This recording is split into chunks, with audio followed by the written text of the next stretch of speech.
back in December of 2023, a game dropped on the Game Awards show stage that most people probably overlooked. It didn't show gameplay, it didn't ride a hype wave, but it had atmosphere, style, and a world that looked like it had something to say. And it caught my attention right off the bat. The game's called Last Sentinel, and the pitch is bold. A AAA open-world narrative action game built from the ground up in Unreal Engine 5, set in a drowned-out future Tokyo. And for the last 18 months, we really haven't heard anything. The developers just recently put out a couple of devlogs in a 4-part episodic series leading up to what I'm guessing is going to be a gameplay reveal next week at Summer Games Fest. We watched the devlogs on my live stream. I did some digging. Now, since we watched these videos, I've been very excited. I wanted to deep dive. I wanted to find out 3 things: what the game is, who is the studio making this, and where are they getting their funding from? Some of the answers I really enjoyed, and some of them I didn't.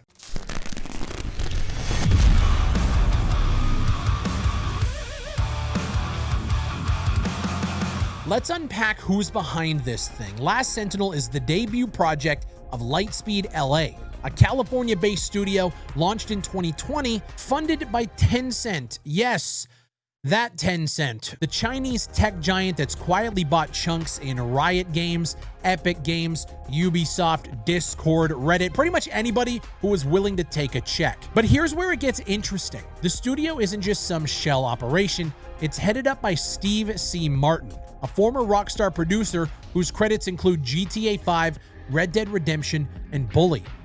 Yeah, and he's built out a team that is seriously stacked. You've got devs from Uncharted, The Last of Us, God of War, Apex Legends, Jedi Fallen Order, World of Warcraft, all under the same roof. And I need to clarify, it's not like they just hired an intern who worked on World of Warcraft during one of the expansions. These people aren't rookies. They're people who have had pivotal roles shipping some of the most genre-defining games that we've ever played in our lives. According to job listings and interviews, Lightspeed LA emphasizes a no-crunch workspace, no egos, and what they call sustainable development environments. They've even opened up a state-of-the-art motion capture facility inside Los Angeles, over 38,000 cubic feet, with its own stunt rigging system and recording studio. Oh yeah, and they also hired Troy Baker as their narrative performance director, which is insane.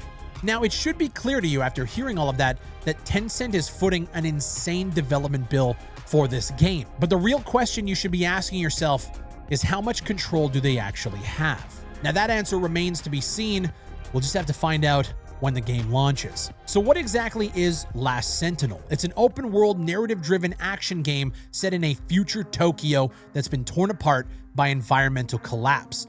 The city's been restructured into 2 layers. You have old Tokyo, now sunken and protected by giant seawalls, and new Tokyo, a sterile, glowing megastructure towering above it. If you guys think like Blade Runner meets The Expanse meets Cyberpunk 2077, you play as Hiromi Shota, an elite agent of the DMNS, a high-level security force tasked with maintaining peace in a city fractured by social inequality, submerged infrastructure, and political unrest. However, when you hear what Troy Baker says in the latest devlog, this story is a middle finger to tropes.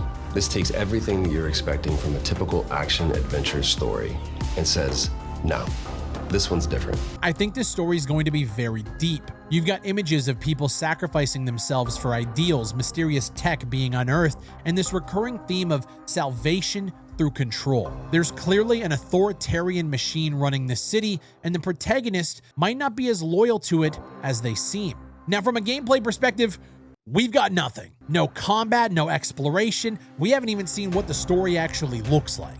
But the developers are talking a lot about player agency, world interactivity, and branching choices. And the way they're talking makes it seem like this is going to be a game that competes with the best of the best: Cyberpunk, Grand Theft Auto, Red Dead Redemption. Combine that with like Deus Ex, maybe a little Ghost of Tsushima. Or is it all just PR fluff? We won't know until the game releases. Now, Lightspeed LA has been pretty vocal about the game's vision. They want Last Sentinel to be a world that you live in, not one that you just play through. You get to come live this for a little while. You take a break from the rest of your world. Come live in this world for a little bit. They're designing for emergent player choice, reactive environments, complex dialogue systems, and high-fidelity character expression. They're also using Unreal Engine 5, like I said in the beginning. What's this game gonna run like? Who knows? I imagine the environments are going to look pristine. You're going to have the nanite, the lumen. You're also going to have 25 FPS, right? The mocap side of it with the narrative is fucking nuts. The crazy motion capture space, the full stunt rigging, on-site VO, Troy Baker directing the performances of the narrative across the board. If you're a studio that wants to create a narrative-driven, immersive experience, this is the tool set that you would need. But here's the thing, no matter how immersive the game is, if I'm running around that Tokyo megacity for hours on end, trying to track story threads and chase quest lines and meet NPCs, I need to actually be awake. And for that, I'm rocking gamer subs. No crash, no sugar, no calories. It keeps me focused during long sessions, whether that's gaming, editing, or deep diving the rabbit hole that is Last Sentinel. My go-to flavor right now? BBL, because you can't get enough of that in your life, am I right? You guys already know, use code BigFry at checkout for 10% off your order. Grab a tub, grab a shaker, support the channel, keep your energy levels high while we wait, inevitably, for the gameplay reveal that's hopefully going to happen soon. Now, the vision, the concept, the world building, and what we've seen so far has me very intrigued, but where the optimism cools off is when we know that Tencent is writing the checks. You have to start asking yourself, what's the catch? This is a company with a track record of turning games into ecosystems, not stories, not art, not statements, ecosystems. It's the reason why I don't play and cover Arena Breakout Infinite as much as I want to, because even for how good that game is, it is just surrounded and marred by the conversation about monetization, microtransactions, gacha mechanics, seasonal models, global-friendly design that waters down and erodes the edges in favor of engagement metrics. If Last Sentinel is meant to be a live service product dressed in a cinematic skin, the game is fucked. And with no platforms confirmed, no timeline, no devlog transparency when it comes to actual gameplay mechanics in the actual game itself, it's a lot of talk about visions. I mean, hell, it's been nearly 18 months since the reveal, and all we have is a flashy trailer and 2 devlogs with the developers telling you about how excited they are about what the vision of the game is going to be. How about you show the game? And it's textbook, right? You drop a trailer, you disappear for a while. You don't ever talk about the game. You try to generate buzz, but there's really, there's nothing to actually see. We can talk about concepts and visions and the actual world building all we want, but all it does is leave a lot of speculation for people to be disappointed later, which is why I'm still skeptical about this project in its entirety. But here's the thing, if they are being left alone to just build the game, work in silence, Tencent's grubby little Chinese fingers aren't infested in everything in the project, this could be a serious competitor in the story-driven action space. The setting is unique, the visual language is compelling,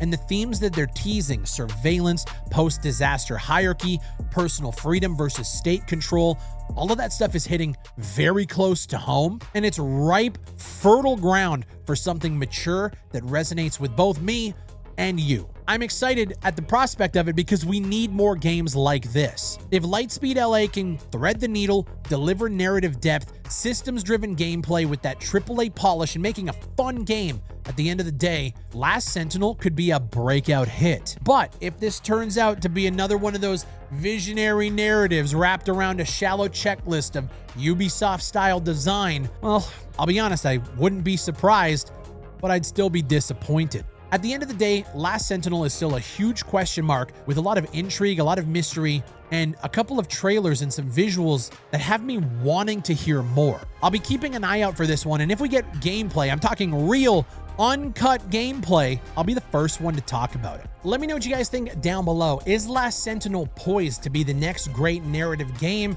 or is it another pretty lie? They have the talent, they have the vision, but as you guys know, vision without execution is just marketing. And we've been down that road too many fucking times. Leave a like and sub if you guys enjoyed this breakdown. My name is BigFry. Use code BigFry at checkout at gamersubs.gg. Pick up some merch if you guys want to support the channel.